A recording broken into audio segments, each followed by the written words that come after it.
Imagine risking your life to sail beyond the edge of the known world, braving fire-breathing bulls, murderous kings, and an army of skeletal warriors, just to claim a golden relic blessed by the gods. Would you dare? Welcome to the epic voyage of Jason and the Argonauts, the ultimate mythic quest of Greek mythology. In this video, we dive deep into betrayal, magic, monsters, and an impossible journey that shaped one of the greatest heroic legends of all time. Stay with us until the end to uncover the dark truth about Jason's fate, because in mythology, the ending is never what you expect. The prophecy and the usurped throne. Our journey begins in the ancient kingdom of Colchis, nestled between the mountains and the sea, a land once ruled with wisdom and justice by King Jason. But even in the golden age of myth, the thirst for power could poison bloodlines. Jason had a half-brother, Perils, a man as ambitious as he was ruthless. Hungry for the throne, Perils saw no place for peace or patience. He overthrew Jason in a silent coup, imprisoning him deep within the palace and declaring himself ruler. Yet fear haunted Perils, fear of divine retribution and the ghost of destiny. You see, an oracle had issued a chilling prophecy. Beware the man who comes wearing but a single sandal. The words echoed in Perils' mind like a curse. He didn't know when or where this figure would arrive, but he obsessed over every traveler, every stranger, every whisper that reached his ears. Meanwhile, far from the corrupted court of Colchis, Jason's infant son had been smuggled to safety by loyalists. The child was entrusted to the care of Chiron the centaur, the immortal teacher of heroes. In the wilderness, Jason was raised not in luxury, but in truth, under Chiron's guidance.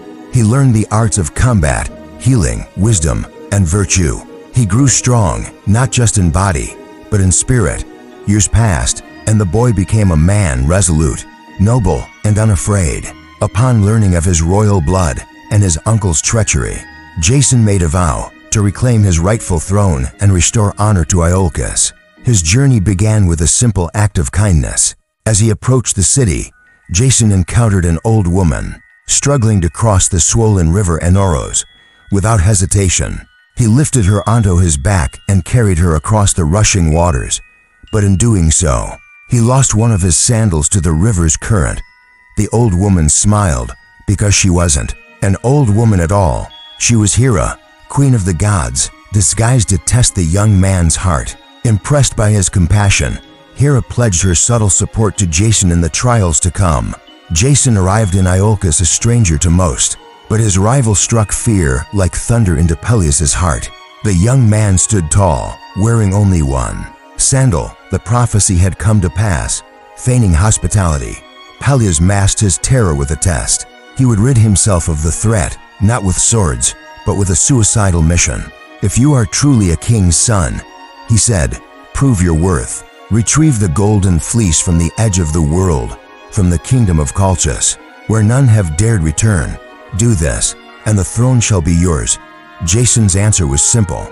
I accept, and thus, with the weight of legacy and legend upon his shoulders, Jason stepped into a myth that would echo through the ages.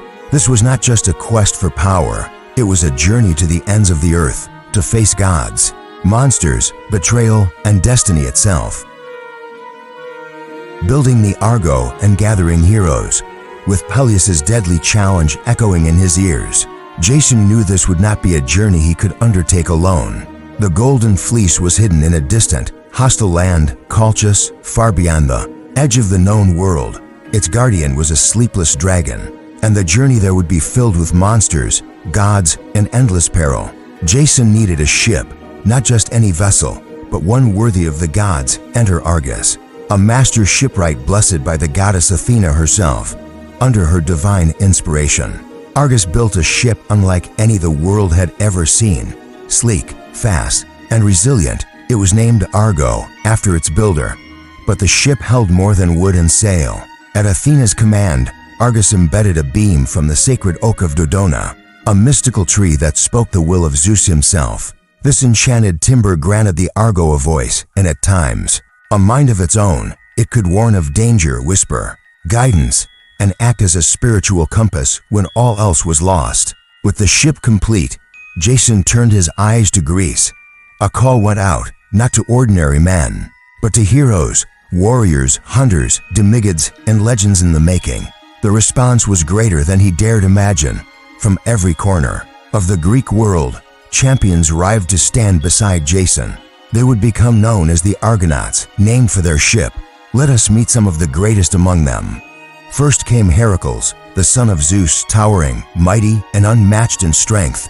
His labors were already spoken of in whispers, and his presence lent Jason's cause the weight of divine power. Then there was Orpheus, the poet and musician, whose lyre could calm tempests, charm wild beasts, and even move the hearts of gods. He brought not weapons, but the soul of the voyage, proof that sometimes music could be mightier than the sword. Castor and Pollux, the Dioscuri, twin brothers born of Queen Leda, one mortal, one divine. They were inseparable and fierce in battle. Their loyalty to each other and to the quest would become legendary. Among them stood Atalanta, swift-footed and deadly with a bow, the only woman to join the Argonauts. She had been raised by bears and trained by hunters. Many questioned her presence, until they saw her outrun stags and pierce targets others could barely see. Meleager, the famed slayer of the Caledonian boar, brought with him valor and cunning. His skill in combat was matched only by his tragic destiny, whispered among oracles. There were many more, Zetes and Calais, winged sons of the north wind, Theseus, the future slayer of the Minotaur, Telamon, father of Ajax, Larts, father of Odysseus, Idmon, the seer who knew he would die on the voyage. And still came, each had their own reason for joining: glory, redemption, divine command, or the lure of fate. Together, they were a pantheon of mortal power, a force unlike any assembled before. Though they came from different cities, rival lineages, and separate myths, the moment they stepped aboard the Argo, they were brothers and sisters in legend. Thus, the ship was ready, the heroes gathered, and the winds of destiny began to stir. For Jason, the throne of Iolcus was no longer the prize. The Golden Fleece had become something far more, a symbol of heroism, unity, and the journey that would define an age. Perils on the journey, with the wind at their backs and hearts brimming with purpose, Jason and the Argonauts set sail aboard the Argo, leaving the safety of Iolcus behind. But the sea is no friend to mortals, especially when the gods are watching. Their first true test comes not from monsters or storms, but from temptation and secrecy. They reach the Isle of Lemnos, a land bathed in beauty, but haunted by blood. The women of Lemnos had murdered all their men, punishment, they claimed, for betrayal and abandonment, isolated and ruled by their queen, Hypsipyle. They welcome the Argonauts not as enemies, but as saviors and lovers. For a time, the quest is forgotten. The warriors are seduced by comfort and desire. Jason himself falls under Hypsipyle's spell. But time, and perhaps Hera's whispers, remind them of their mission. With heavy hearts, the Argonauts depart, some leaving behind children they'll never know. A harsh lesson: even paradise can be a trap. Their next trial is pure terror of the sea, the clashing rocks, or simple gades.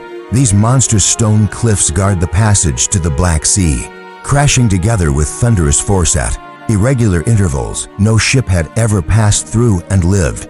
Death seemed certain, but the gods do not abandon those on the edge of myth.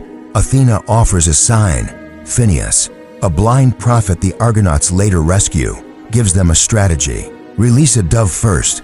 If it makes it through, so might they. With every eye watching, they release the bird. The dove darts forward, wings grazing stone, and makes it through. Inspired, the Argonauts row with all their strength. The cliffs begin to close.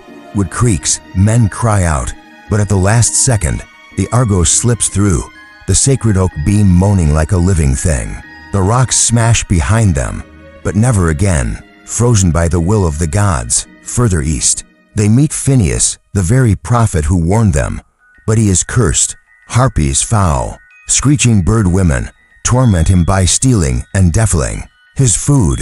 With divine tools and aerial might, the winged Argonauts Zetes and Calais, sons of the north wind, pursue and drive the Harpies away. In gratitude, Phineas tells them how to reach Colchis safely and warns of the horrors that lie ahead. Each step forward is bought with sweat, blood, and sacrifice. The Argonauts are learning a hard truth. Heroism is not just about strength, but the will to press on, even when every voice tells you to turn back. The journey is no longer just perilous, it is transformational. The Trials of Colchis. After countless trials and near-death encounters, the Argo finally cuts through the mists and reaches the distant land of Colchis. Perched at the edge of the known world, this was no mere kingdom, it was a land soaked in ancient magic, guarded by curses, spirits, and steel. Ruling over Colchis was King Ates, a proud and fearsome monarch descended from the sun god Helios. He was the keeper of the Golden Fleece, which hung from a sacred oak in a grove, watched day and night by a monstrous, sleepless serpent, a beast as long as a ship and as old as the earth itself. Jason approached Ates with diplomacy and honor, requesting the fleece as a rightful prize.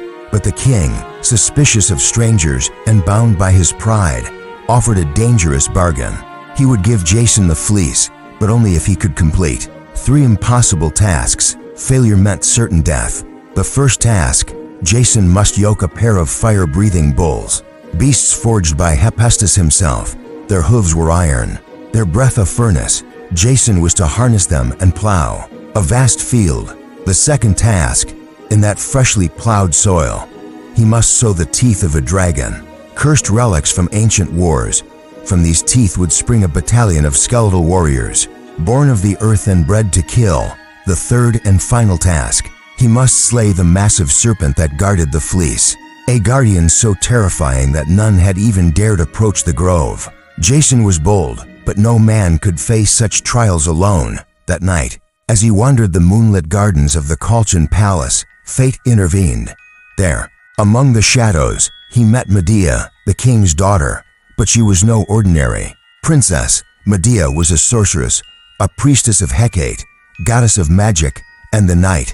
Her powers were vast, her knowledge deeper than the sea. She had watched Jason from afar, and something stirred within her, not just desire, but destiny. Hera and Aphrodite had intervened, planting the seeds of love in her heart. Moved by passion and prophecy, Medea approached Jason in secret. She offered her aid, but at a price, his love and promise of marriage. Jason, awestruck and desperate, agreed. With her enchantments, Medea gave him a magical salve to protect him from the flames of the bulls. She taught him how to deceive the earthborn warriors by throwing a stone among them, causing them to turn on each other in confusion. And finally, she brewed a sleeping potion from underworld herbs to lull the great serpent into slumber. The path to the fleece was now open, but the cost of betrayal, love, and blood would be far greater than either of them could yet imagine. Medea and the magic of betrayal. The sun rose over Colchis, casting golden rays across the palace, unaware of the treachery that would soon unfold. With Medea's magic in hand, Jason prepared to face the impossible. Clad in gleaming bronze and smeared with the enchanted salve Medea had brewed from moonlit herbs and sacred roots, he entered the field of fire. Before him, the bronze-hoofed bulls pawed at the earth, smoke and flame pouring from their nostrils like miniature volcanoes. The very ground blistered beneath their steps. Jason approached, heart pounding, not with fear, but focus. The bulls charged, but their flames licked harmlessly at his skin, repelled by the divine salve. With strength and courage, he seized them by the horns and yoked them to the plow. The Argonauts watched in awe as he turned the earth like a mortal titan, but the ordeal was far from over. From a silver pouch, Jason scattered the dragon's teeth into the furrows. The soil quaked. Bones burst from the earth like twisted seeds. Swords in hand, skeleton warriors emerged, grim and tireless, but Medea had prepared him. Jason tossed a massive stone into their midst. The warriors turned on each other, each blaming the other for the assault. In a frenzy of confusion and violence, they destroyed themselves, vanishing into dust and silence. To tasks complete, now only the final guardian stood between Jason and the Golden Fleece. The colossal serpent of Colchis. It was older than memory, its coils wrapped around the sacred oak, eyes burning like twin embers. It never slept, it never blinked. But Medea, priestess of Hecate, knew what even dragons feared. In the dead of night, she led Jason to the grove. With trembling hands, she poured her sleeping draught, made from poppy milk, whispering leaves, and river-stolen moonlight, into a shallow dish. She whispered ancient words, lost to all but shadows. Slowly, impossibly, the serpent's coils slackened, its head drooped, its eyes dimmed. Jason stepped forward and took the golden fleece, its wool radiant like the sun. Warm with divine power, the prize was his. But the victory was short-lived. King Ates, discovering the theft, flew into a wrathful rage. Soldiers scoured the palace. Jason and Medea fled to the Argo, fleece in hand. But pursuit was swift. To delay her father, Medea committed a terrible act. She took her younger brother, Apsyrtus, and murdered him, cutting his body into pieces and scattering them in the sea. Ates, grieving and horrified, halted his ships to collect the remains, giving the Argonauts precious time to escape. It was a moment that changed everything. Jason had won the Golden Fleece, but at the cost of blood, betrayal, and innocence. The man who had begun as a hero now bore the burden of tragedy, carried not on his back, but in his soul. The return and Jason's downfall. The Argo, now laden with the Golden Fleece, began its long and perilous journey home.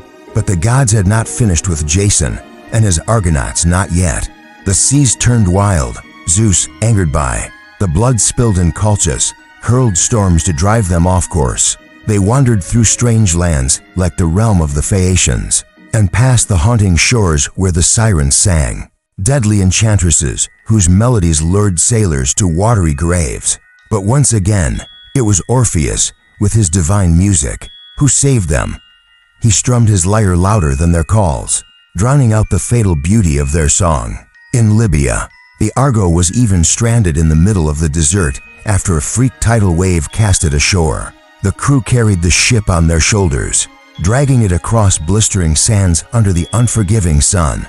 It was as if the earth itself resisted their return. At last, after many trials and detours, the Argo sailed back to Iolcus. Jason had fulfilled his quest. He had the fleece, he had his ship, he had Medea. But Peleus, the usurper king, had no intention of keeping his word. He refused to step aside. Worse still, he had murdered Jason's parents during his absence, fearing their son's return. Jason was ready for vengeance, but it was Medea who took action. Using her sorcery, she tricked Peleus' own daughters. She convinced them that she could restore youth through a magical ritual. To prove it, she butchered an old ram, boiled it in enchanted herbs, and pulled a bleeding lamb from the cauldron. Entranced, the daughters agreed to perform the same rite. On their father, they stabbed him to death, expecting a miracle. But there was no resurrection, only horror. Though Peleus was gone, the people were repulsed. No one wanted a throne won by such dark arts. Jason and Medea were banished. Cast out from the land he'd longed to save, they fled to Corinth, where they lived in uneasy peace for years. Jason sought a new path to power, hoping to reclaim glory through alliance, not love. He broke his vow to Medea and announced his marriage to Glauce, the Corinthian princess Medea. Consumed by betrayal and heartbreak, struck with fury no mortal could endure, she sent Glauce a wedding gift, a robe laced with cursed magic. When the girl put it on, flames erupted, devouring her body. Her father, the king, rushed to save her and perished in the fire. But the final blow came when Medea, in a haze of anguish, murdered her own children, Jason's sons. She refused to let him keep even a piece of her. She vanished into the sky in a chariot drawn by dragons, leaving Jason shattered. The years passed. Jason, once a beacon of heroic promise, grew old and forgotten. He wandered the docks, haunted by regret, sleeping beneath the rotting hull of the Argo, his glorious ship, now a relic. One day, as he sat lost in sorrow, a timber from the Argo broke loose and fell. It struck him down. And so the great hero Jason died, not in battle, not in glory, but alone, broken, and crushed by the weight of his own legend. Jason's tale is a classic Greek tragedy. Courage and ambition met with betrayal, magic, and revenge. He won the Golden Fleece, but lost everything else. What do you believe? Was Jason a tragic hero bound by fate, or the architect of his own downfall? Let us know in the comments. We want to hear your voice in this legend. If you enjoyed this deep dive into Greek mythology, don't forget to like, subscribe, and ring the bell so you never miss another tale from Mythic Mysteries. Until next time, may your quests be epic and your fates be kind.